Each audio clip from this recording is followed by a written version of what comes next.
Hey everyone, thanks for tuning in. This is Bo Bryant with the Shamrock Restaurant Consulting Team, here to talk about the best practices and strategies relative to combating inflation and how to get that contraction to stop. We recommend that you start by identifying where that impact is hitting you specifically. One of the first steps that we do is try to really categorize it or break it down by running a food cost report and looking at what was our food cost before this inflationary period, what is it now, and where is it being impacted the most. We'll take that a step further, physically take the menu and write down what the food cost, the plated food cost of each item is next to each item, and then understand what that whole category is. Look at one category versus the next category and try to identify where is the highest point of impact.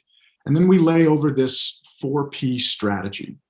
We look at the promotional opportunity within the items that have been least affected. We look at the preparation method. We look at our product strategies and what we can do to offset some of this burden of expense. And then we also look at where are opportunities for what we call a POD, or point of distinction. So I want to break down each one of those four, and we'll start by talking about preparation. We want to identify what's not working, where that's impacted the most, or where there's the least amount of profit in our menu. It can't always just be about the profit percentage. The least amount of profit, oftentimes we just assume the highest percentage of cost, and that's a bad item. But if I have a steak at a 40% cost that I sell for $20, I'm still taking a lot of money to the bank. We have to understand the impact of that and the relationship between percentage and dollars.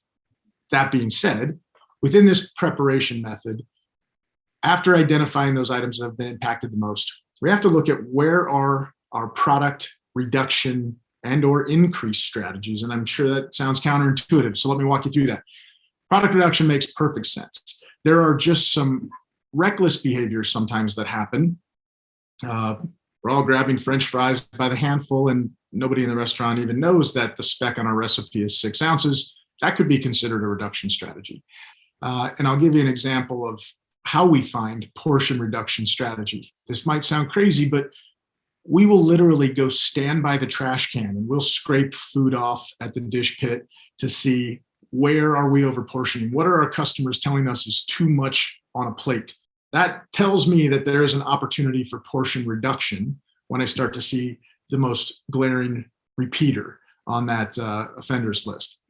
Next, let's talk a little bit of the portion increase. If I have a 3-to-1 burger patty, a 5.3 ounce burger patty on my menu, and I'm charging $9.99 for this plate, and I'm running a 35% food cost, could I get away with rebranding that category and promoting our new half-pound burger? And it's only a third more, but I can get a 40% price increase on it. I can go from $9.99 to $14. All of a sudden, my guest has a completely different relationship with that value proposition, and it didn't come across as just changing the price. Next, we talk portion redistribution.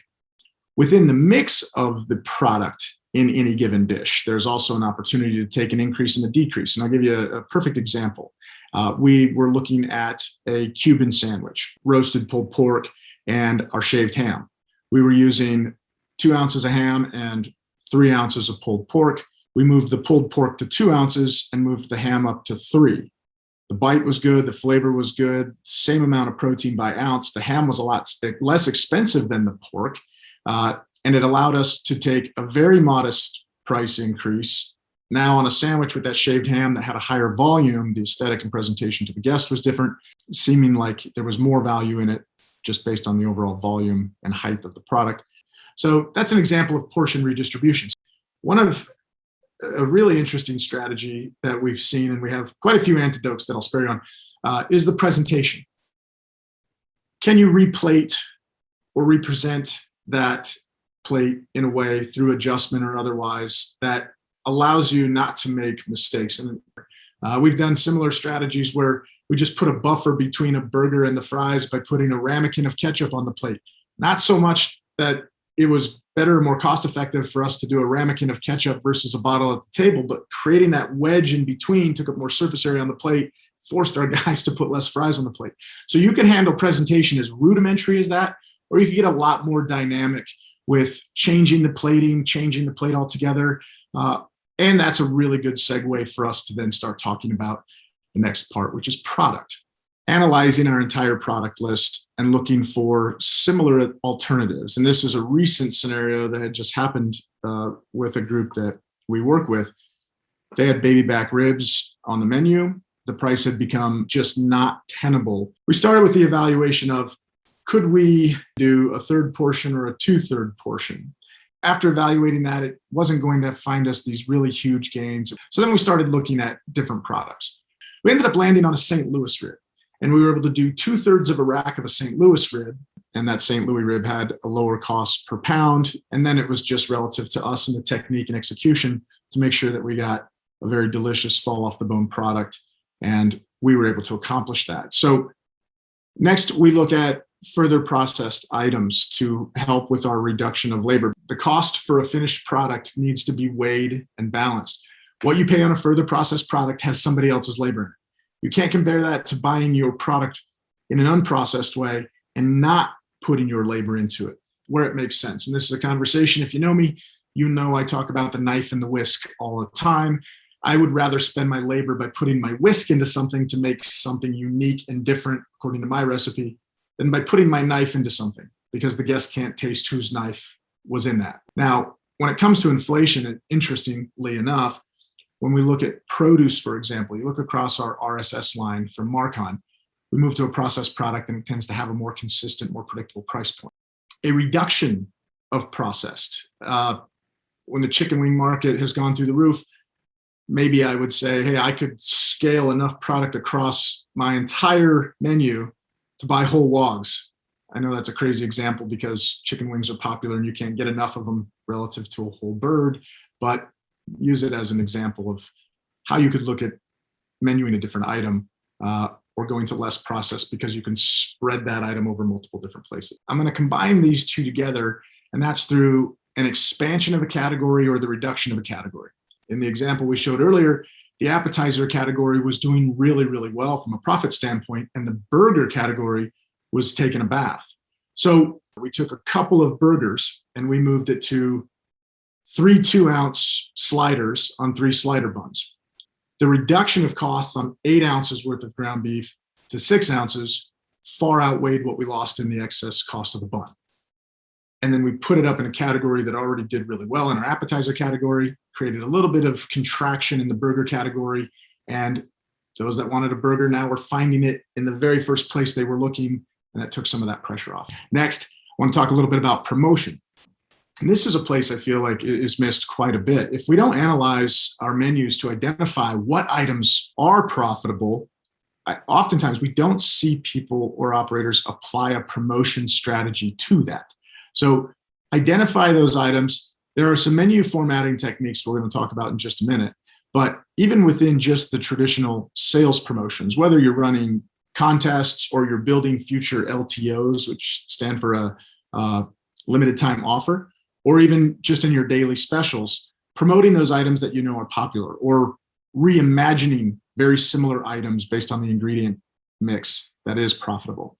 And then one of my absolute favorites is just simply through recommendations, the psychology and the value of servers and bartenders making recommendations based on 2 simple things: what their favorite item is and what their most popular item is. So just remember, within the context of that, we're not saying where the favorite or popular is coming from. It's your favorite as a server because you make higher tips on it. It's the restaurant's most popular to them with inside the restaurant because it's profitable. It's a very impactful statement. It doesn't necessarily have to be by what your audience is saying. Favorite and popular can apply specifically to you. Promote towards the profitable. I want to talk about the point of distinction. This to me is ultimately the number one catalyst in being able to capture profitability on any menu. When a guest recognizes an item that you have on your menu that is just like an item everybody else has on their menu, you get indexed into what they call fair market value. If you have an item on your menu that is familiar, but just uniquely different in a couple of different aspects, or it's just completely unrecognizable, but sounds delicious, the guest doesn't necessarily know how to attach the value to that.